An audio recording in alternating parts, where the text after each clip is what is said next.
श्रीगुरुवे नमः।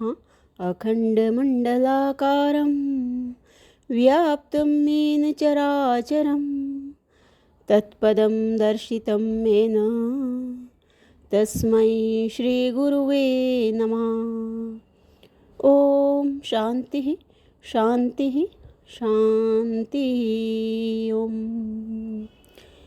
प्रणाम भगवान स्वामी असंगानंद सरस्वती जी महाराज जी द्वारा विरचित अष्टावक्र गीता एक तात्विक विवेचन से हमारा प्रवचन नंबर 18 चल रहा है भगवान, जिसका नाम है राजा जनक जी की आत्मानुभूति। और आज मंत्र 14:3 की व्याख्या चलेगी।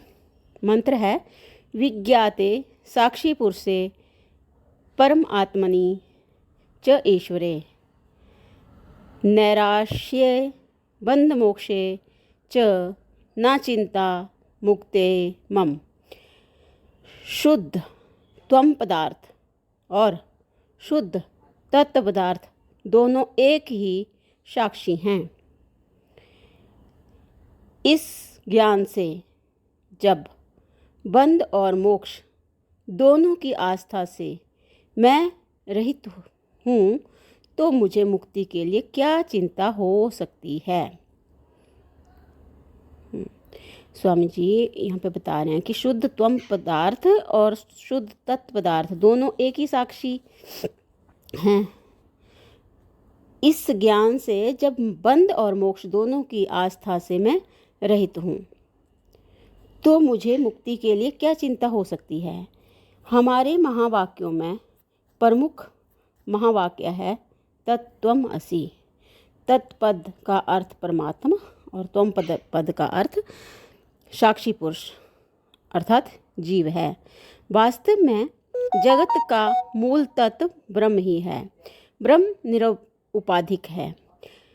ब्रह्म जब माया की उपाधि से युक्त हो जाता है तो वह सउपाधिक ब्रह्म ही ईश्वर कहा जाता है, जिसकी हम उपासना इनकी भजनादि करते हैं। सउपाधिक चेतन ईश्वर है। उसी में प्रथम यह संकल्प जागृत हुआ कि मैं एक से अनेक हो जाऊं। निरुपाधिक चेतन माया की उपाधि से रहित शुद्ध चेतन है। वह असंग है, निर्विकल्प है, ज्ञान स्वरूप है। इसी तरह तुम पद अर्थात मेरे अंतःकरण में स्थित जो चेतन है वह अविद्या की उपाधि से युक्त जीव चेतन है। अविद्या उपाधिक चेतन जीव है और उपाधि रहित चेतन शुद्ध साक्षी है। साक्षी को ही कूटस्थ कहते हैं। साक्षी और ब्रह्म की एकता होती है, ईश्वर की एकता नहीं होती। इसलिए वेदांत यह नहीं कहता कि जीव ईश्वर है। उसका घोष है कि जीवो ब्रह्म एव न परा। जीव ब्रह्म ही है। रामानुजाचार्य जी के मत में ईश्वर माया विशिष्ट ही होता है। ईश्वर माया विशिष्ट ही होता है, वह निरुपाधिक होता ही नहीं।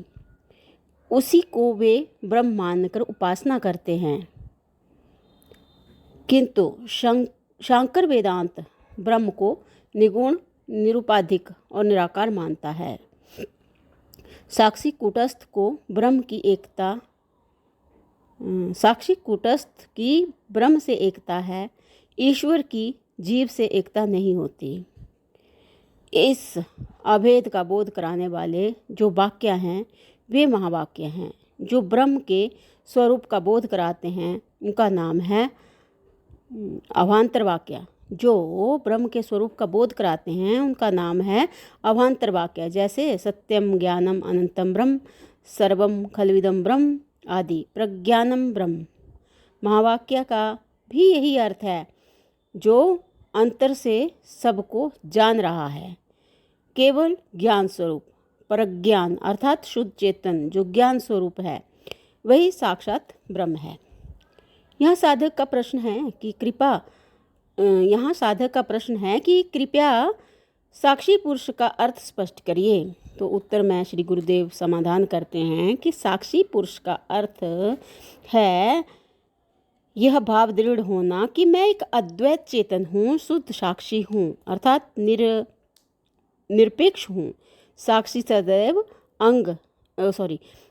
सदैव असंग, निरपेक्ष और आग्रह रहित होता है। साक्षी